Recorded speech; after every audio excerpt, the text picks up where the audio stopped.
Hi, my name is Oscar Suris. In this video, I am going to provide you with information that will help you decide which type of life insurance, namely term life insurance or permanent life insurance, better fits your personal and financial goals.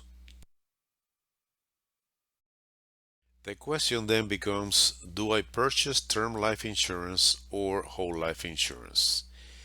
It should not be difficult to decide which to choose because, except for the fact that they both offer life protection, they are quite different. As indicated on this page, the most significant differences are term life insurance expires in a set number of years, such as 20, 30, 10, etc., while whole life coverage lasts for a lifetime as long as the premium is paid as due. Term is significantly cheaper than whole life, and whole life accumulates cash value while term does not. To quickly summarize what term life insurance offers, number one, it is a very affordable way to purchase death benefit protection. It provides coverage for a finite number of years. Neither the premium amount nor the coverage amount change during the term of the policy.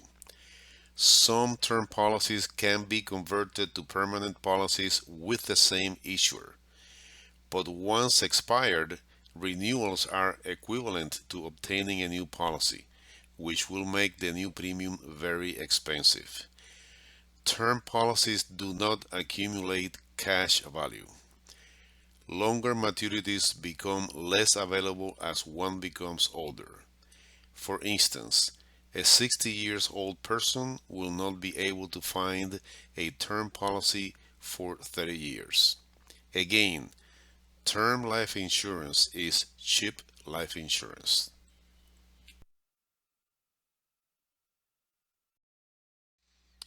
And regarding whole life insurance, it is the traditional form of permanent life insurance, has been around for a while.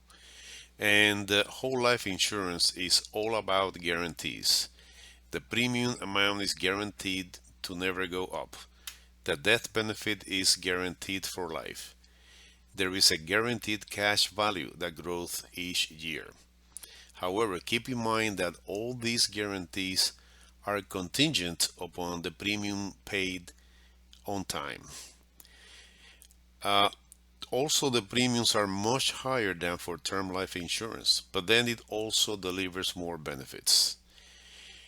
And a participating whole life pays annual dividends based upon the insurance company's claim experience, expense controls, and investment yields. Whole life delivers real long-term value for your money. But keep in mind, the key word here is long-term, what means that you should not purchase a whole life policy, or for that matter, any life insurance policy, unless you truly intend to continue making payments for the intended period.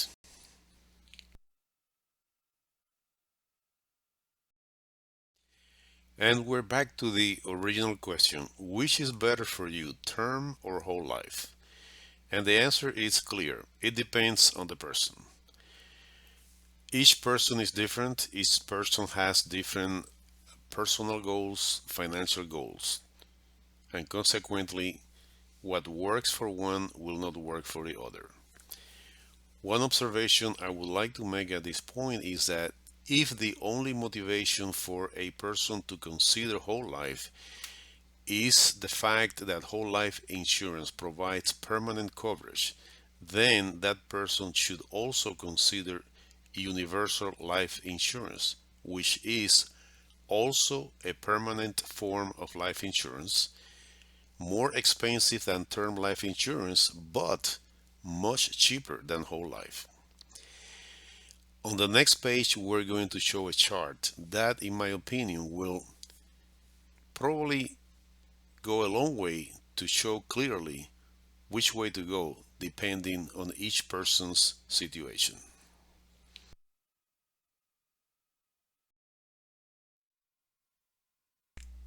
In this chart, we're going to show a fictitious case of a 35 years old male, let's call him Charlie, who is looking for a $1 million policy. He is not sure which type of policy to purchase and has asked his agent to help him decide whether he should get a term policy or a permanent policy. Charlie is in good health and qualifies for best health category. Therefore, the premiums shown in the chart are just about the best or least expensive available at the time we did the chart, which was July of 2015. Charlie wants to purchase a policy that will not expire before his retirement age of 65. He is now 35 years old, so the policy needs to be in effect for at least 30 years. Consequently, regarding the term policy, we will get rates for a 30-year term policy. The other two policies we will be quoting are Universal Life and Whole Life, both of which are permanent policies that will get him through age 65, and, if Charlie wishes, beyond age 65. The policies we selected are from real life insurance companies. We are not showing their names because we're working with a fictitious person. But if, for instance, you were to come to us and ask for a free evaluation, you would be given actual illustrations issued by the respective life insurance companies. The chart shows that the 30-year term policy will cost Charlie, remember our fictitious person, $71.23 a month.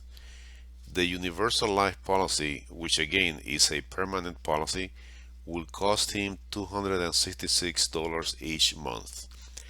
And the Whole Life policy, which of course is a permanent policy, will cost him the not insignificant sum of $2,480.82 a month. The question now becomes, what benefit is Charlie getting from each of the three policies for what he is paying every month? First, the term policy for $71.23 a month will provide Charlie with a $1 million death benefit protection until age 65, as long as he pays the premium as due. If he is still alive at age 65, the policy will expire with no value whatsoever. However, he did have death benefit protection in the amount of $1 million for 30 years. Second, the Universal Life policy for $266 a month will also provide Charlie with a death benefit protection of $1 million. This Universal Life policy expires at age 121 and the monthly premium payment is due every month until then, unless it is surrendered earlier for its cash value. Simply for purposes of comparing the Universal Life policy with the term policy, and in spite of the fact that the Universal Life policy is a permanent policy, we calculated the aggregate payments of the Universal Life policy through age 65. And as you can see, they come up to $95,760, or almost 4 times the total payments made for the term policy through age 65. One significant difference between the Universal Life policy and the term policy is that the Universal Life policy does accumulate value, and at age 65 the non-guaranteed value of the Universal Life policy is estimated at $125,269. Please review the footnotes for an explanation of non-guaranteed.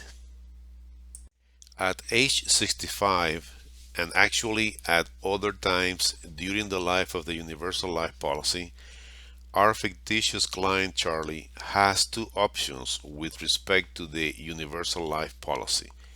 One, he could cash in the policy, collect the $125,269, and realize a profit of almost $30,000. And of course, if he does cash in the universal life policy, he will no longer have the death benefit protection afforded by this universal life policy.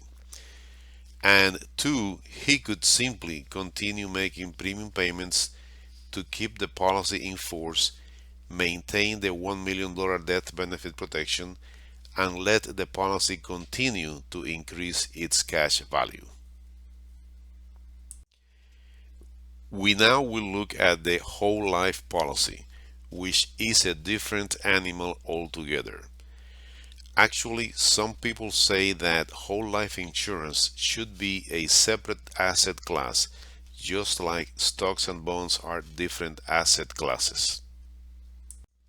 The first thing we notice is that the monthly premium of the whole life policy is the not insignificant sum of $2,480.82 for the same guaranteed death benefit of $1 million, and that aggregate payments through age 65 are and also the not insignificant sum of $893,095.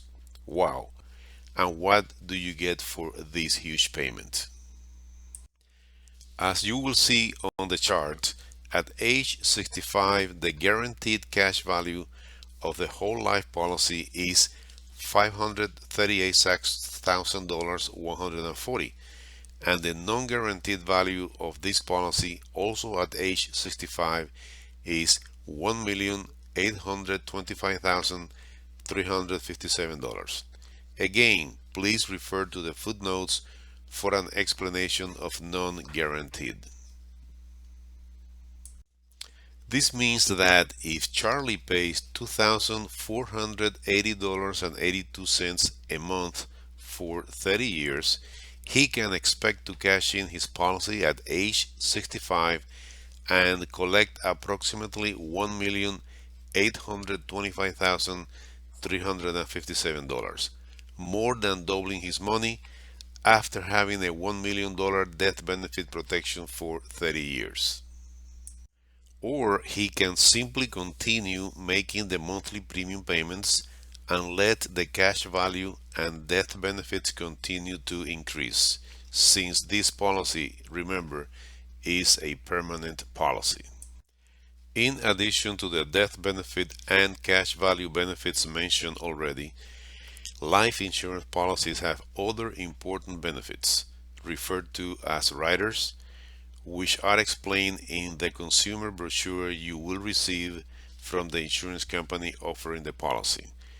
One of the very important benefits regarding whole life is that the insured is able to borrow against the cash values in a fairly simple manner and at very reasonable rates.